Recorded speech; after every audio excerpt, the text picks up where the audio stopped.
पुढची महत्त्वाची बातमी आता आपण बघूया। महसूल मंत्री चंद्रशेखर बावनकुळेंनी ठाकरे बंधूंना टोला लगावलाय। सभेला गर्दी होते मात्र मतं मिळत नाहीत, आता शाखा तरी यांच्या आहेत का, असा सवाल बावनकुळेंनी आता उपस्थित केलाय।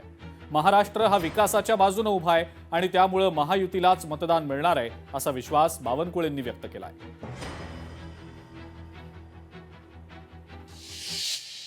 सभेला गर्दी होतं पण मतं मिळत नाही। आता शाखामध्ये जाईल त्या ठिकाणी मला माहित नाही शाखा आहे की नाही आहे। आता शाखा आणि महाराष्ट्राची जनता आता डेव्हलपमेंटच्या बाजूने उभी आहे, डेव्हलपमेंटच्या विकासाच्या बाजूने उभी आहे, विकसित महाराष्ट्राचा संकल्पाच्या बाजूने जनता उभी आहे। मुंबईला विकसित करण्याकरता जनता मतं देईल आणि डेव्हलपमेंट म्हणजे देवेंद्र फडणवीस जी आहे हे जनतेला माहिती आहे, त्यामुळे महायुतीलाच मतदान होईल।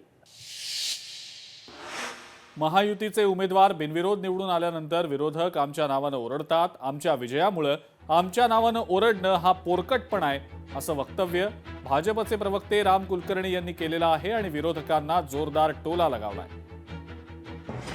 निवडणूक बिनविरोध आल्यानंतर एवढा बावळटपणा यांनी चालवलाय, संजय राऊत असतील, जितेंद्र आव्हाड असतील, एवढा बावळटपणा चालवलाय की लहान लेकरासारखं ते राजकारण करताना दिसतंय।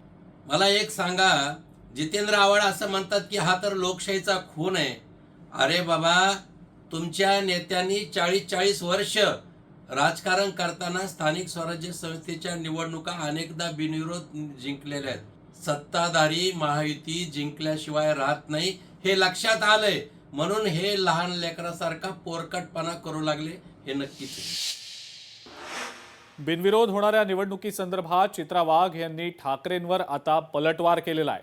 कोरोना काळात उद्धव ठाकरेंनीच बिनविरोध निवडणुकीचं आवाहन केलं होतं, मग आता काय झालं, असा हल्लाबोल ठाकरेंच्या बालेकिल्ल्यातनं चित्रा वाघ यांनी केलाय।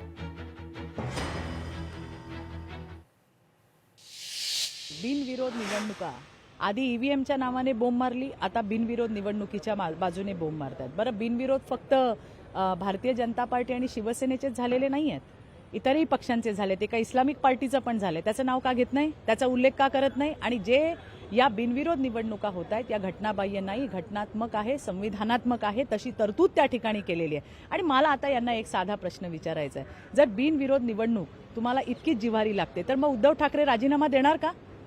कारण त्यावेळेला कोरोनाच्या काळामध्ये विनंती केली होती की आता बिनविरोध ही निवडणूक होऊ द्या, त्याच्यामुळे ते जे काही विधान परिषदेचे सदस्य आहेत ते बिनविरोध होऊन आलेले आहेत। मग जर ते चुकीचं असेल तर मग यांनाही काढायला हवं। लोकशाही मराठी ऐका, पहा, जागरूक रहा।